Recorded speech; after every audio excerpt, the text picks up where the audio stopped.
ಅದು ಬಿಟ್ಟರೆ ನೆಕ್ಸ್ಟು ನಮಗೆ ಅಪ್ಪು ಸರ್ ತೀರಿದಾಗ ಒಂಥರ ಬೇರೆ ಫೀಲ್ ಆಗ್ಬಿಡುತ್ತೆ. ಯಾಕಂದ್ರೆ ನಾನು ತುಂಬ ಹತ್ತೆ, ಅವನು ತುಂಬ ಹತ್ತು.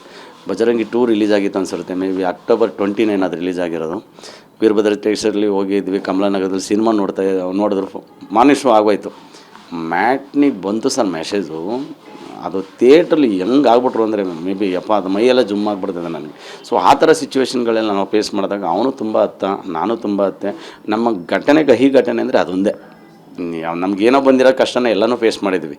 ಅಪ್ಪು ಸರ್ ನಂಗೆ ಆಯ್ತಲ್ಲ, ಅದು ಬಿಟ್ಟರೆ ನನಗಿನ್ಯಾವುದೋ ಅಂಥ ದೊಡ್ಡ ಕಷ್ಟ ಅದು ಅಂಥ ನೋವು ನಮಗೇನು ಕೊಟ್ಟಿಲ್ಲ ಸರ್ ನನಗೆ.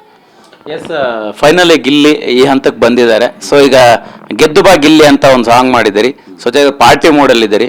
ಸೊ ಯಾವ ರೀತಿ ಅದನ್ನು ಜನರಿಗೆ ತಲುಪಿಸೋಂಥ ಪ್ಲಾನು ಹೇಗೆ ಅನ್ನೋಂಥದ್ದು? ಇಲ್ಲ, ಅದೇನಾಗುತ್ತೆ ಅಂತ ಹೇಳಿದ್ರೆ ಇತ್ತೀಚೆಗೆ ಅವನಿಗೆ 1 ಮಿಲಿಯನ್ ಸಬ್ಸ್ಕ್ರೈಬರ್ ಆದರು.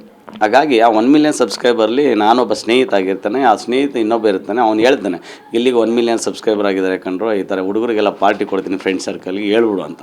ಆವಾಗ ಒಂದು ಪಾರ್ಟಿ ಬರ್ತಾರೆ. ಆವಾಗ ನನ್ನ ಸ್ನೇಹಿತನ ಇನ್ವೈಟ್ ಮಾಡಿರ್ತಾನೆ. ನಾನು ಹೋಗಿ ಅವನ್ನ ಗೆದ್ದು ಬಾ ಗಿಲ್ಲಿ ಅಂತ ಹೇಳ್ಬಿಟ್ಟು ನಾನು ಒಂದು ಸಾಂಗ್ ಆಡಬೇಕು. ಆ ಸೀಕ್ವೆನ್ಸ್ನ ಒಂದು ಇಟ್ಕೊಂಡು ನಾನು ಉಪ್ಪಿ ರೆಸಾರ್ಟ್ಸಲ್ಲಿ ಸಾಂಗ್ ಶೂಟ್ ಮಾಡಿದ್ದೀನಿ.